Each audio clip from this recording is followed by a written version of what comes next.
চট্টগ্রামের রাউজান ও সীতাকুণ্ড উপজেলায় নতুন উপজেলা নির্বাহী অফিসার ইউনো নিয়োগ দেওয়া হয়েছে। 29 ডিসেম্বর রোববার বিকেলে চট্টগ্রাম বিভাগীয় কার্যালয়ের সংস্থাপন শাখার অতিরিক্ত বিভাগীয় কমিশনার সার্বিক মোহাম্মদ আনোয়ার পাশা স্বাক্ষরিত প্রজ্ঞাপনে এ তথ্য জানানো হয়। প্রজ্ঞাপন অনুযায়ী রাঙামাটি পার্বত্য জেলার কাপ্তাই উপজেলার ইউনো জিসান বিন মাজেদকে রাউজান উপজেলায় এবং বিভাগীয় কমিশনার কার্যালয়ের সিনিয়র সহকারী কমিশনার মোহাম্মদ ফখরুল ইসলামকে সীতাকুণ্ড উপজেলায় ইউনো হিসেবে পদায়ন করা হয়েছে।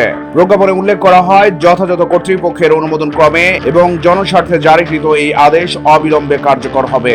প্রসঙ্গত, ইউনো হিসেবে পদায়ন সাধারণত প্রশাসনিক দক্ষতা বৃদ্ধির পাশাপাশি স্থানীয় প্রশাসনিক কার্যক্রমকে আরও গতিশীল করার লক্ষ্যে হয়ে থাকে। চট্টগ্রাম প্রতিদিন নিউজ ডেস্ক।